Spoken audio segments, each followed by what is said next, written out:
Thank you for joining us on the Family First Life Health and Wealth podcast. Please like us on all of our platforms at Family First Life Health and Wealth. I hope this information helps you grow and learn. Please share this with everybody you know, all your friends, all your family. We're hiring all across the country. Be well.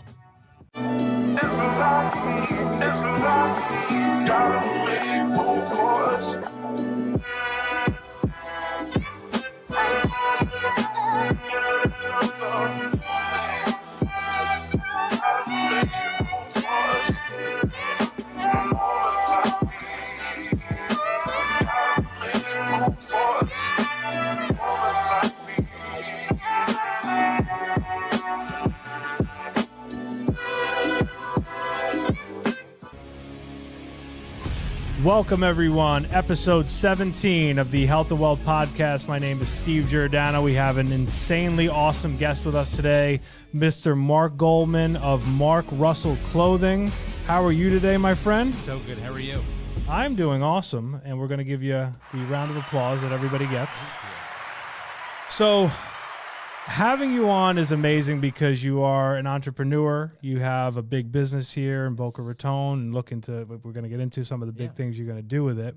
On this podcast, we talk a lot about entrepreneurial mindset, how people transition from younger years, whether they had parents that were entrepreneurs or not, and how they started to really set themselves up for it. Yeah.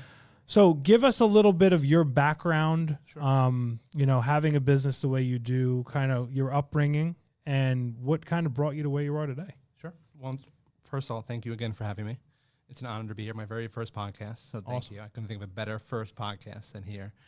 I had a great upbringing, great childhood. I've always been entrepreneurial, so I was always that kid selling baseball cards, selling water at the beach, selling things online to make extra money. Lemonade stand, whatever it took to make money to buy things that I wanted to buy. My parents always said, you can find a way to make money, go do it. So I did it. My whole life I've been selling something, and I finally found the passion that I love to do every single day, which was clothing, making people look good, they feel good. And I built a great business over the years, and it definitely took a lot of blood, sweat, and tears. But I couldn't be happier where I'm at right now, especially after the pandemic. The pandemic crushed my business. People weren't getting dressed for work every day, but I didn't give up. I mean, it's so easy. I can get a job selling anything because I'm that passionate, that confident with sales. It's just a natural thing for me, but I knew that clothing was my passion, so I wasn't going to let the economy crush my dreams and my goals of being the biggest custom clothing brand out there. Yeah. And I think I'm in the best area to sell custom clothing. So I'm truly blessed every day. But my early background, I would say my parents are both entrepreneurial. They both worked for themselves forever. They never worked for anybody else, and they taught me their ways. I've learned what works for them, what doesn't work, and they're my biggest supporters, thank God. My dad actually works for me now, so I'm grateful and blessed to see him every day. But yeah.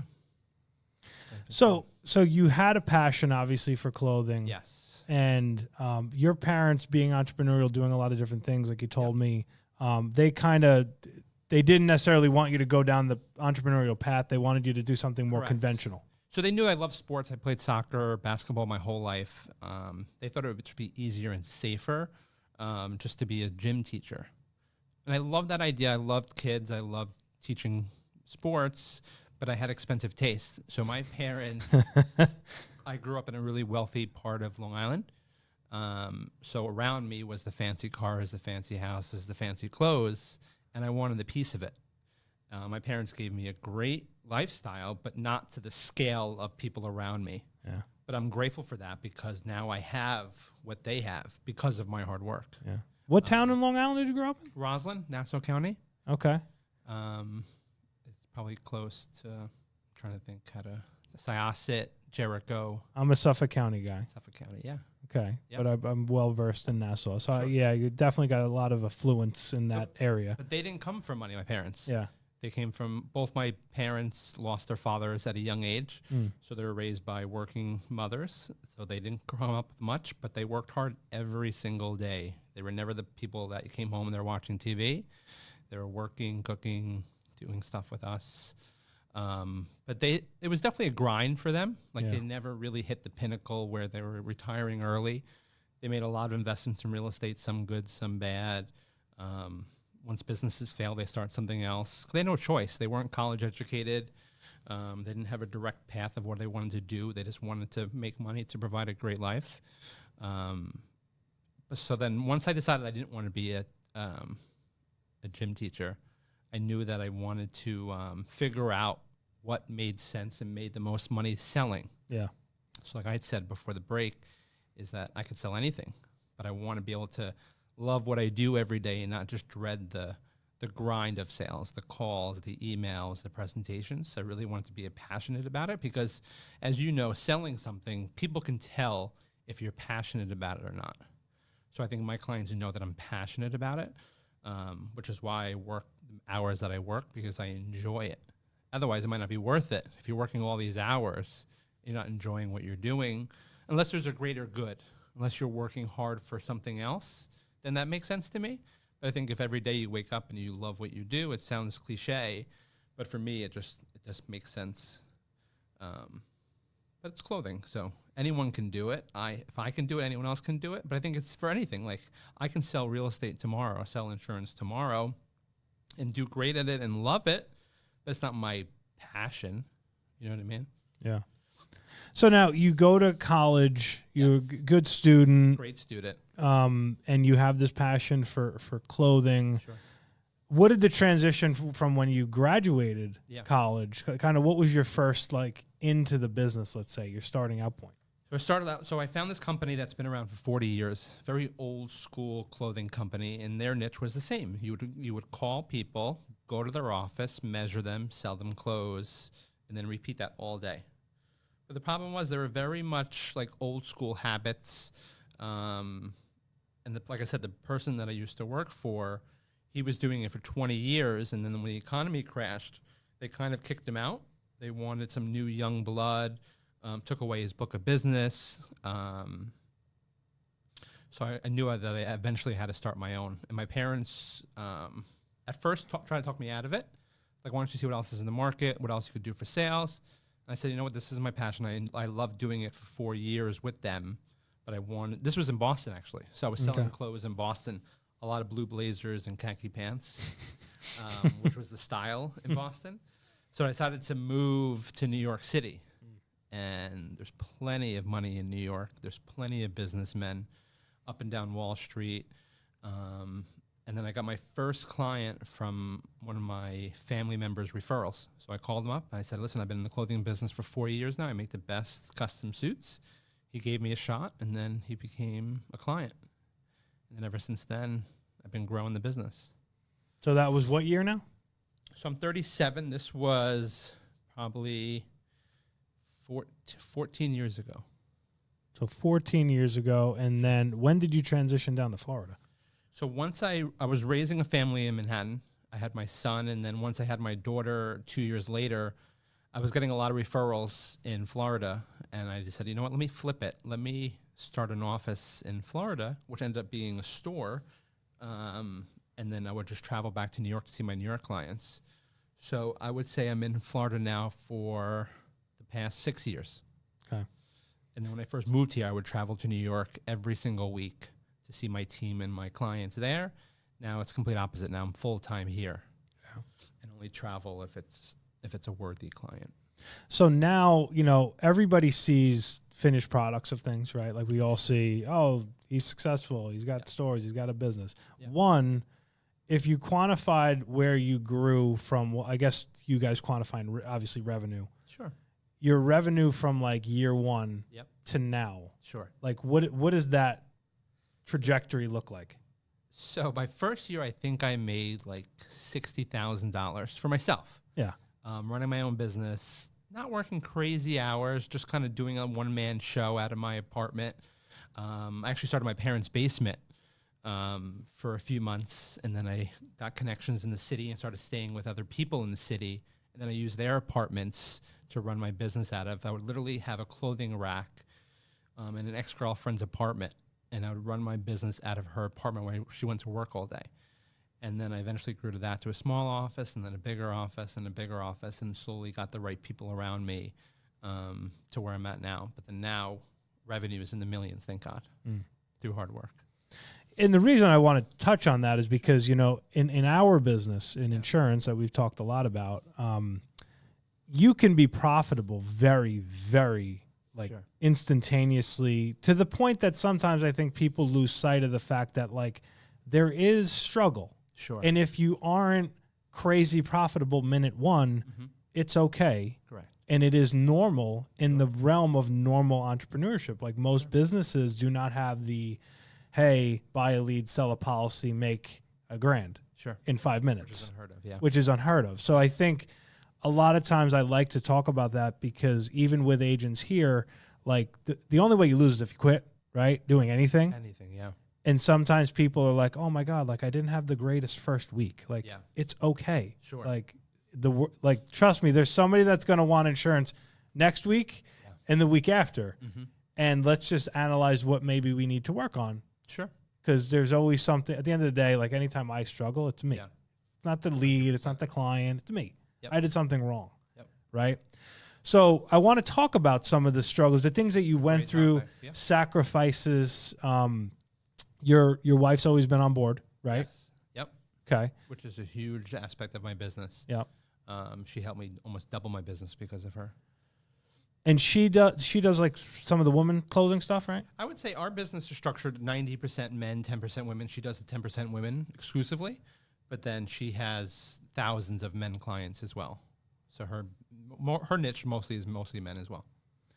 Where did you go to kind of learn? Like obviously you had a college education and I'm sure you had connections in the business. Sure. Where did you kind of go to learn like, hey, I have this business, this clothing business where I'm doing custom suits. Sure. Where does one go to learn how to really do that and scale that business? So I worked for that company for 4 years, rather not give their name out. Fine company. I wouldn't say anything bad about them. But I would say, like any good tailor, it takes 10 years to be a master tailor. And that's just the norm in the business. And the reason why they say that is because it takes 10 years to learn body types. It takes 10 years to learn about fabrics. It takes 10 years to learn the craft at a really good level. So anyone can sell clothes tomorrow, but to be a master at custom clothing, which is what I do, custom suits, custom shirts, pants, sport coats, tuxedos, casual wear now, it takes 10 years to be that confident master tailor. And I still have my days where I mess up, but to know it all, it takes 10 years to learn that craft. And then how you find factories is you experiment. So you send the measurements to all the factories around the world, some in the US, some in overseas, and then you learn what's good and what's not. There's a lot of trial and error, a lot of money up front, a lot of headache, a lot of not getting goods. But then it gets better. We're talking about how like instantly gratification, but that's applied to everything in life. Like anytime someone starts anything when they're having a bad day, it's like, I don't want to do this anymore. Yeah. It's like you didn't even give it enough time to see if it's for you. It's like someone working out tomorrow for the first time in months. Yeah. Chances are you might not go back the next day because it wasn't fun. Your body hurts. Yeah. Because it's so easy to cop out and say, you know what, I'll do this, or I'll go back to what I was doing previously, whether it be for working out or for a job. But for me, it was just the mentality of like, nothing is ever going to stop me from doing what I'm passionate about. So that was that. Like, nothing's going to stop me. I love that because that decision that we all make, no matter what business you're doing, whatever you're doing in life in general, when you make the decision and then have the action and activity and discipline behind it, you're not going to lose. You might not win tomorrow or the next day or a month, but you're just not going to lose. Did you ever have times where you're like, maybe I'm just going to quit and go be a gym teacher? Or never? No, never. I never had that thought. I definitely had bad days where I'm like, enough's enough. Like, I'm going to do something else. Yeah. And I have those moments. Like, I think people get those moments throughout their career. Like, how about I try this now for the next 10 years? I have a friend that's doing it and make a lot of money. But for me, it's not about the money. I've always made money my whole life because I'm willing to work. So the money comes with those who work. I remember we had the conversation in your house. Like, there's no secret to life. Like, if you work, you make money. Yep. But then there's strategies to making a lot of money. Like, I've made a little money, I've made a lot of money. And there's definitely strategies to make a lot of money. But yeah, I've never, ever had that mindset of like, you know what, I'm going to do something else because I've had too much passion for what I do every day. I love the grind of it, to be honest. Waking up, getting text messages from clients, order me this, order me that, or having bad days where no one calls me or no email submissions, because then it makes me hungry to go after more people. Yeah. So that's good. And you do a great job, and we kind of do the same at FFL in the regard of social media, right? Obviously, social media is insane. Instagram, Facebook, TikTok. You have a great presence there, and you've now found you have a lot of clients that are, celebrities and affluency. Yep. When did you kind of make that turn to social media and to really attacking it to really grow your business? Great question. So I think you have to be under a rock to not realize that the world has shifted as far as people aren't watching as much TV anymore. They're on their tablets, they're on their phones, their iPads. So I knew the world was going more social just because of Facebook, Twitter, Instagram, TikTok. So I knew I had to spend a good amount of time on there myself to learn it. And then once I learn it, to teach others how to do it. And I would say it's a good solid 20% of our business comes from social media. So if I post a suit today, I'll have another client reach out saying, Mark, you have my measurements, make me that suit. And then we either deliver it, ship it, and it's really that simple, which is why I love social media, because it's so simple. It doesn't cost you any money to post on Instagram. So if I were to post on Instagram today, I get rewarded either instantly or the next day or a month later or a year later. So why not post? Everyone thinks you're offending other people by posting too much. So we have a meetings in our office, so you have to post every 3 hours, because posting a picture of a dress shirt is not hurting anybody. Not insulting anybody. You guys post a lot, but you're posting about positive content. You're not bothering anybody. So I think you cannot post enough. Ever since I've started working with you, I've noticed a lot of other PFL people. And it's like, it's a great message. You're helping people. Why not post? People are afraid to post. Like, oh, it's childish. Oh, it's not. That's the way the world is going. So if you don't hop on that trend, you're losing out. Yeah, and we kind of look at it like we're saving agents. We're helping more clients with insurance. There's agents all across the country now that are seeing podcasts, videos, posts, and they're like, man, like I work in insurance and I don't get paid that comp, and I don't have that renewal. Like I don't have all of these options, and we're saving people, and that's why we're able to grow exponentially. So in your business and in your world, what are some of like the next level things for you from a growth perspective? Is it more stores in different states? Like what is the next progression of your growth look like? So I would say that we have right now over 1,000 clients for the last 12 years, where we're not constantly on the outboard of looking for more clients. Right. Clients are coming to us. We're investing in Google. We're investing in social media. So we want to transition our business strictly online for our personal business. So for example, you can come in and get measured at the store, or we can come to your home office.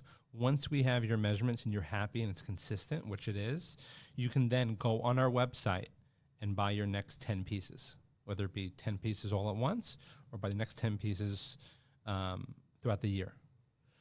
Versus having you text me, ordering me 2 white shirts or a navy solid suit, or seeing what the lining options are. So our business is going to be a lot more online, because guys are getting even busier now. Their families are getting bigger. Their workload's getting heavier, where, yes, it's convenient for me to go to their house and pick out fabrics. But if they can go online and do it, it might save them an hour. Yeah. But everyone's different. Some people love the interaction. It gives them a break to spend an hour with their friend and pick stuff out. And then some people rather just do it online. Yeah. So So I want to invest a lot of that online. You could be the strategy. Amazon of like suits. Well, only if I have their measurements, I can be. Right. So the first step would have to be, you definitely would have to get measured by a master tailor at Mark Russell. Once you're happy with the way everything fits, it's all consistent, which is one of the reasons why guys love us, is because as long as you don't fluctuate too much, it's all consistent. Sure. So you can say, oh, Mark, add a half inch on my waist. Great. It's consistent. Yeah.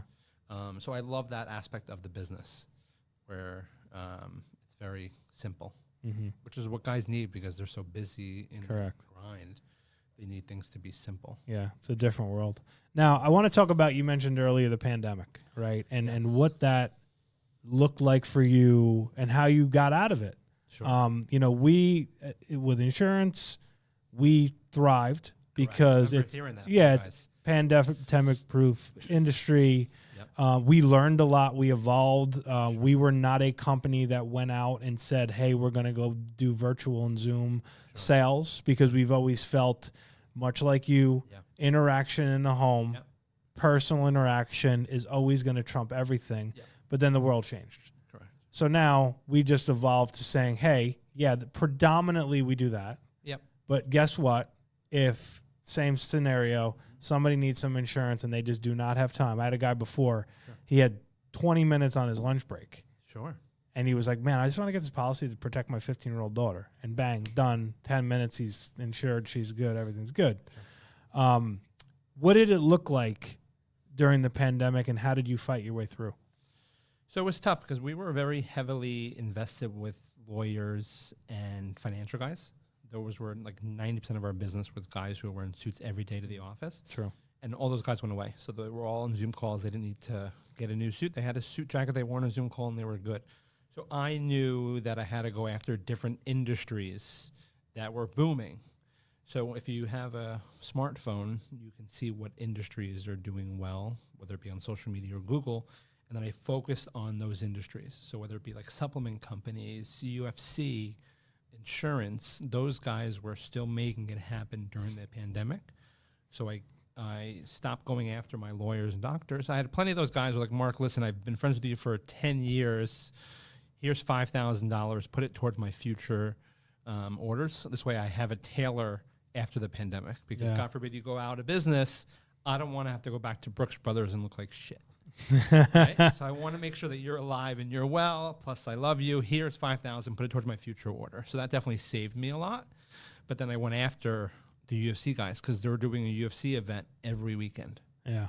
So I went after all the fighters, executive teams. I went after the insurance guys, supplement guys, and that really saved my business, was pivoting to see where the money was. That's important. I think people aren't doing enough research every day for their business. So I'm doing research 7 days a week because I love what I do. So I'm always looking at where is the future going for my brand. So I knew I had to diversify my clientele and not just focus on lawyers because they weren't going to court anymore. Yeah. Thankfully, they're going back now. So now I'm extra busy. But before then, they weren't.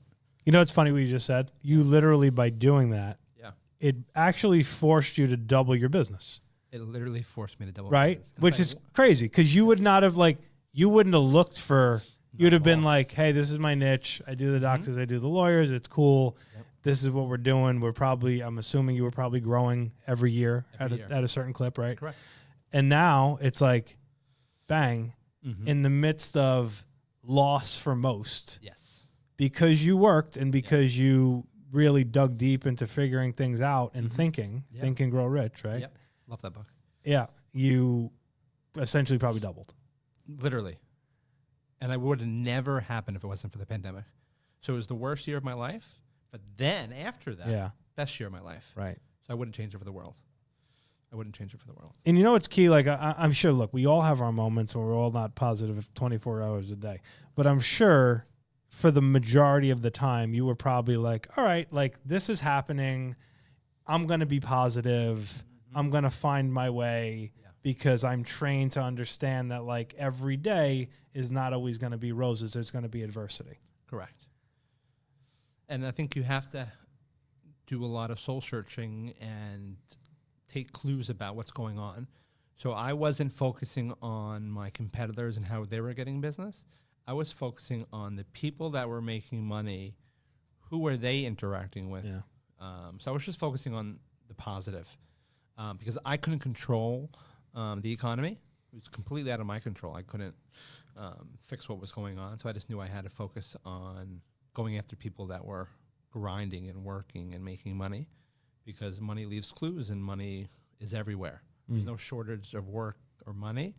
And if you dig deep enough, you can find it. Yeah. So I was super grateful for that. But you're right. It's because of the pandemic. It doubled my Crazy. business. It's crazy. It's perspective, right? Like there's so many days, like I'll say to myself, like, I'm a positive person, but then we all have our moments, right? Sure. And I'll be like, man, like you got to be more positive at other times, because you're like, you sit there and you're like, oh my God, like I have to deal with this today. Sure. And then you take a step back like 5 minutes later and you're like, well, let's keep it in perspective. Sure. Like, yes, I'm dealing with this challenge. It's like when I worked in restaurant industry, I always like to say my best day in the restaurant industry, I wouldn't trade for my worst day here, because you mentioned it earlier, having actual control in a sense of the business is just worth its weight in gold. Oh, yeah. Literally. Which is incredible. But the funny thing is people think that, oh, Steve's days can't be that hard. He's the top producer. Give me a break. He has tons of money, drives a nice car, has a nice office.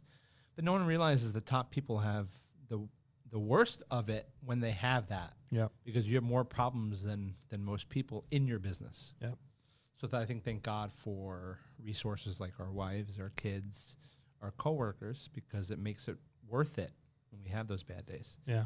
Like they always say, the top people get the most no's, or the top people get the most block shots because they're shooting the most. Yeah. Or they're practicing the most. So people don't realize that the top people have it worse than people that are starting out, because they have a lot more on their plate. Yeah. And they're not afraid to shoot. You know what I mean? Like the confidence is, oh, I'm not like cocky or this, that, and the other thing. Like when I talk to you, and you mentioned it earlier, you're confident. You're confident because you're passionate in what you do. Yeah. And you're also confident in the fact that you know you can work hard. Like you have no confusion that no matter what, if I put you out on an island, you'd outwork everybody there. I'd be back here the next week if you put me on an island. Right. You'd find a way and you'd be positive to get there, which is the answer at the end of the day. That confidence doesn't come from my upbringing. That comes from daily habits. Like I've complimented you for your discipline and your habits. That's why you are who you are, because, excuse me, of your daily discipline habits. So I think everyone thinks, oh, he's just a confident person. No, I wasn't born confident. It takes time to get confidence. Every day I'm learning and growing, reading books, working out. A funny thing about like working out is like I've never been a morning person, because I've told myself I've never been a morning person. And then I met someone who was willing to work out with me at 5:30 every single morning. So I wake up now every morning at 5:30 and work out. But if you told me a few months ago to work out at 5:30, I'm like, no, I'm not a morning person. Let's work out at 5:30 at night. But now I work out at 5:30 every single morning because someone's holding me accountable. So I think that relates to anything. I think we tell ourselves that we can't do something because it's just our brain is wired that way. Yeah. But you can do anything. That's the key. You really can, like, which is crazy. If you wanted to go be the president, you can take the steps, go to law school or be a businessman, and eventually do what you want to do. And it's just amazing. Like I see it a lot with people. Like they put themselves in their own way. Like get out of your own way. 100%. Like you were born for great things. You know, like you weren't put on this earth to just exist and get by. You were born for great things. Now, great things take time. They take work. They take sacrifice. But believe you were born for that. Like we, preach it with the team. It's like, hey, like what we do is crazy simple. It's not, it's challenging because you have to understand rejection. Sure. So that's the challenge of it. How much rejection is there in your world? I'd say probably 3 out of 10 are going to say yes. Maybe 4 out of 10 are going to say yes. Out of leads. Out of leads. Now, But what's the counter to that? I can just run more appointments. I can buy more leads. Sure. I can get myself to more. Yes. But if I don't invest enough, then my 4 out of 10 is 1 out of 2 because I only gave, you know what I'm saying? Like I only gave myself 5 shots when every week for me, I'm giving myself on average 30 appointments. Sure. So that's kind of the challenge there. But the wins, 3 out of 10 wins are so big. Sure. If the average policy is $1,000, like you made $3,000 and you got told no 7 times, who cares? Yep. You know, people get so hung up in the no instead of just running the numbers. Do you think they come up with the no because they don't go to work for a goal? They just go to work because they've been brought up to think they go to college, they get a job, they go to work every day? Yeah. I think the mindset, the entrepreneurial mindset, which I'll be very honest, I've said it before, I didn't necessarily have it when I started. Like I had bits and pieces, and You're then saying in the restaurant, after the restaurant business. Yeah, like I mean, I had it a little bit in the restaurant industry, but here was very different. People need to understand the investment side, right? Like if I'm looking at you and what you invested in your business, I'd assume you had to put a lot more out than what the average FFL agent or insurance agent would have to before they'd make a profit. Sure. Like it probably took you a little time. Absolutely. You know, like it didn't happen overnight. Not even close. Years and years and years. Yeah. Plus, I'm still learning. I feel like it's never ending. Yeah. Which is a blessing. I want to learn every day. I remember I got a quote from Michael Dell is that he never stops learning. Meanwhile, he's a billionaire. Right. But he could have all the answers, but he doesn't. So he listens to everybody. Absolutely. I think is amazing. Yeah. I like to look at that too. Like people are like, oh, well, you're the number 1 producer. And I'm just like, I work hard. Okay. We're in a system. Sure. If you work hard enough in the system, I promise you can sell as much insurance too. It's not like I'm, something special or great, but I have certain habits and things that I'm going to do. And the key of that is I know I'm not that great and special. Sure. Like, so I have to, in my brain, I'm like, I have to overcome the fact that I'm not just the most talented human being in America. But hard work a lot of times is just going to outwork talent when talent doesn't work hard. 100%. It's as simple as that. Yep. So last thing, let's talk a little bit about money, right? Sure. So money to me, when I talk to you, it doesn't seem like it's like the motivator, right? Like it seems like to me, and you correct me if I'm wrong, you have a big business. I'm assuming you make pretty damn good money. God bless you. I hope you do. You and your family, you work hard. Thank you. But it doesn't seem like you're like, oh my God, like I'm in this for the money. I'm in this for the money. To me, you're in it, like you said earlier, for the passion, and the money is just a byproduct of the passion and the hard work. 100%. But that didn't happen. That didn't happen recently. So I think maybe the first couple of years I was in it for the money, and then I realized the money's gonna be there if I work hard. So if, like literally right now, I will never sell any clothes for the money. It's more about making the person look good, feel good, and loving what I do every single day. And the money's just there because of the work. So if you wake up every single day and you go to work, your bills will get paid, your investments will get reached. And I think that's when you start to live. Like I was watching one of your peers' podcasts, is once you start making a certain amount, it's a different type of mindset, and then it just trickles down. So I think you guys are blessed in the insurance world because the money's there, and then you get to just have the game of building the business. Every hard worker that I know, I get to deal with successful people all day. I actually get to spend an hour a day with a billionaire, 5 days a week. Wow. And that's completely changed my whole life. The perspective. And the funny thing is a lot of people think that successful people don't work hard anymore. And it's the complete opposite. You're number 1, you work so hard. But some people think you're number 1, you don't work that hard anymore. No, you're working even more. You're here now, you don't have to be. But if one person sees this and they buy a policy or they hire them, it was worth it.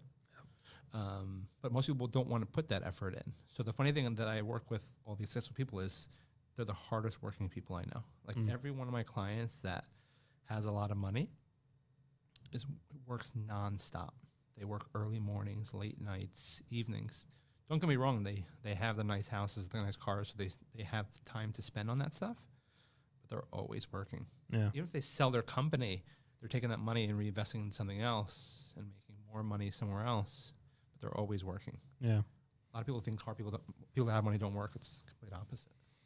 Yeah, it is very interesting with money because we say it all the time, Sean Mike says it, it's a byproduct of what we do. Mm-hmm. And both of the things that both of us do, they are helping people in one way, shape, or form. Yeah. And it's things that, we're both passionate about. And I do believe that. I think if you work hard and you do right by people and you just go above and beyond for people, you're not going to win every battle. Correct. But you'll win enough battles and you'll have enough money. And then to me, money to me is about not worrying about money.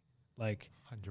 I don't need to be swimming like, Scrooge McDuck in the, remember that show? That was like the best show. No. DuckTales, right? You don't remember no, DuckTales? DuckTales, yes. Okay, so he used to jump into the vault of money and swim in it.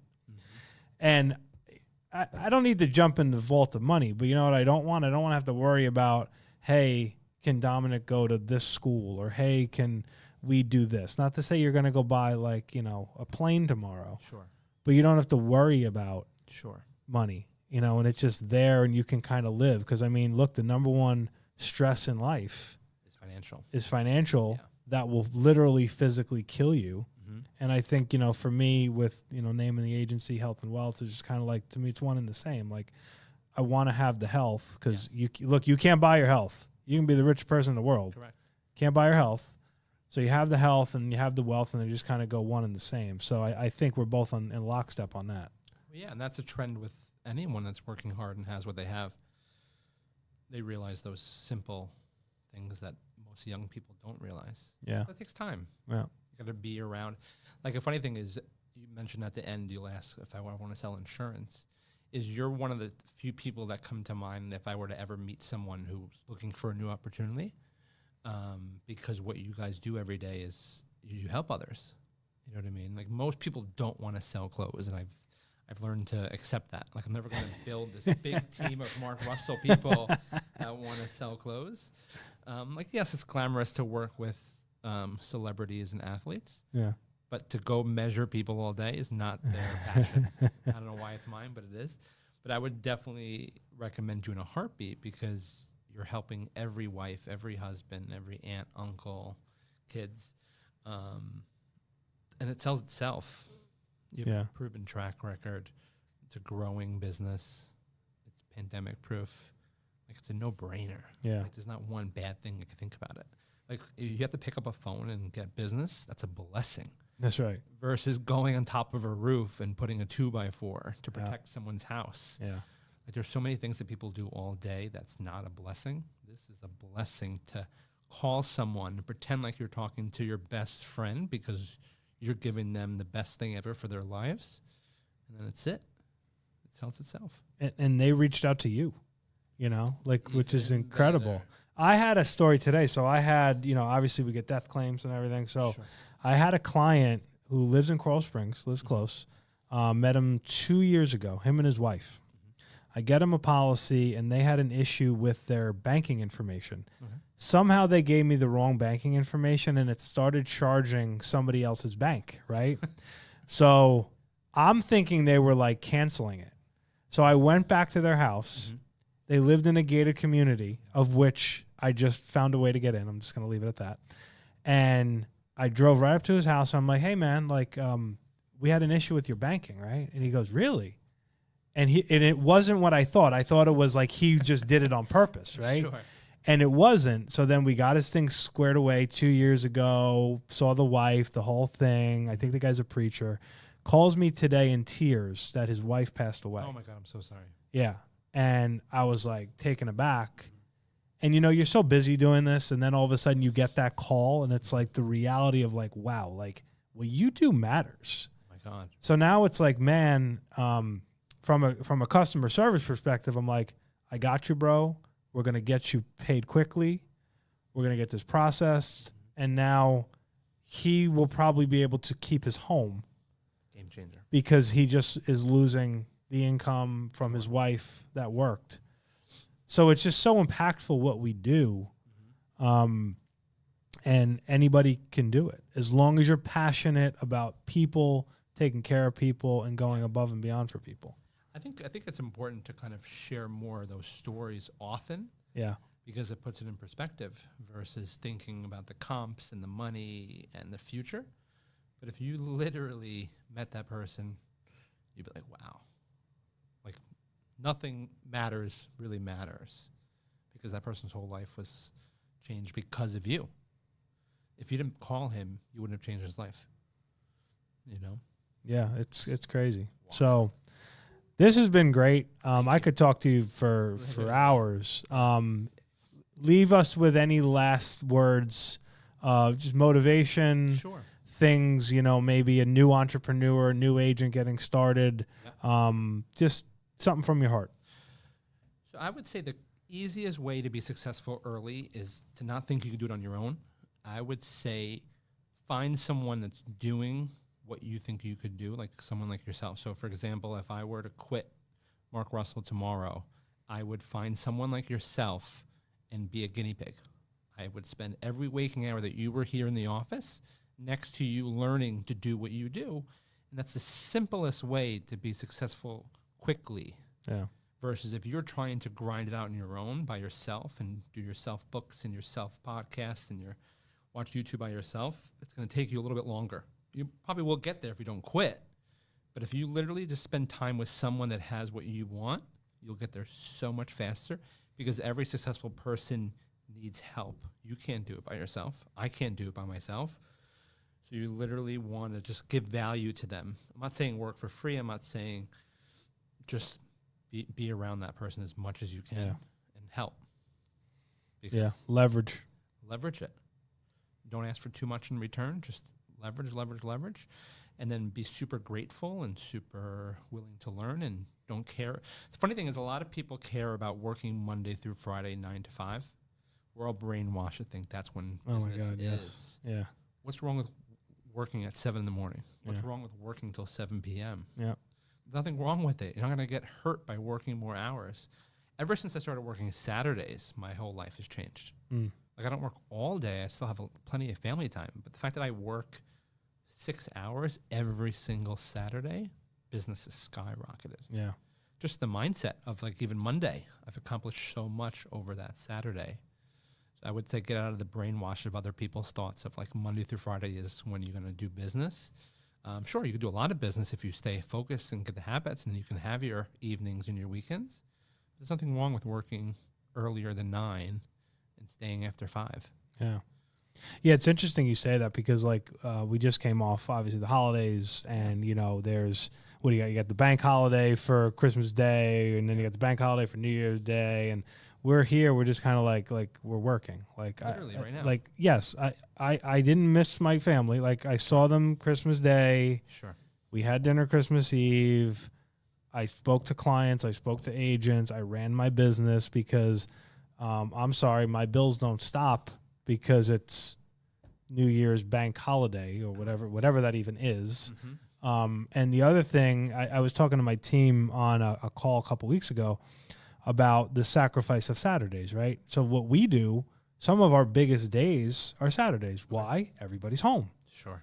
And in the 3 years of sacrifice, so if I've sacrificed 3 years worth of Saturdays, which, okay, 3 years worth of Saturdays, fine.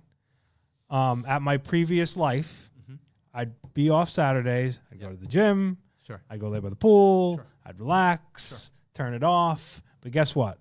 I made $100,000 a year. Now I make $100,000 a month. Correct. So in sacrificing the Saturdays in 3 years, able to issue pay $3 million, awesome, right? I don't have to do it forever. Sure. I'm sure it's the same thing with you. You're building a business that's now running. Yep. And you're not gonna have to. But like you said earlier, you love what you do. Sure.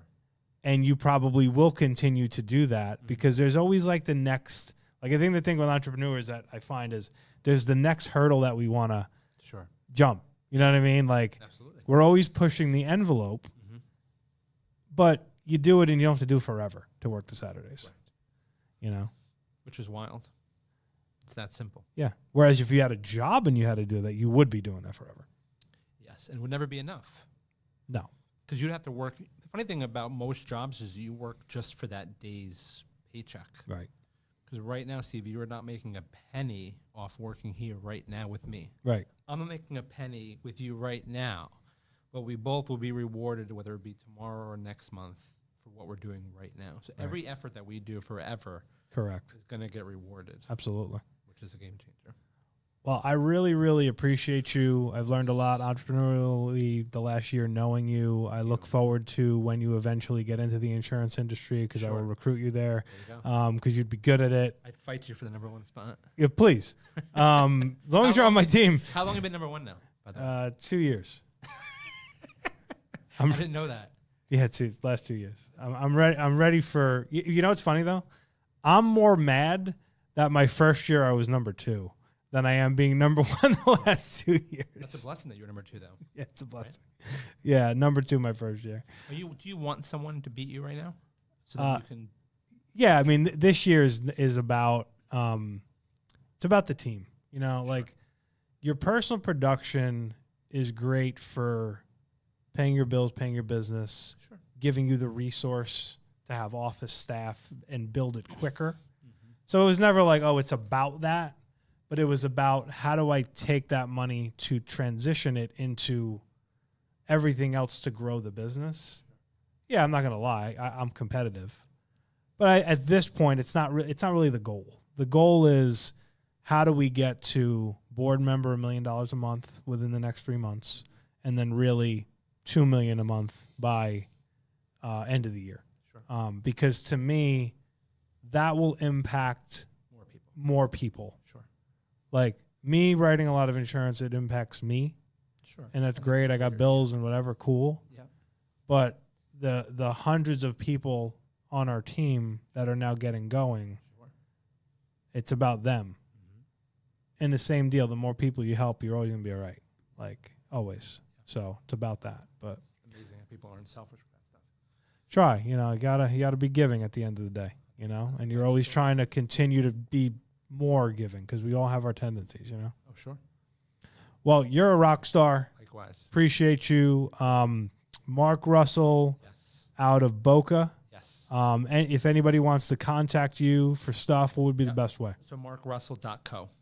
markrussell.co. Yep. He's all over Instagram. Yep. So check him out. He's got the best stuff around and great dude and great mindset for the business. So we appreciate you.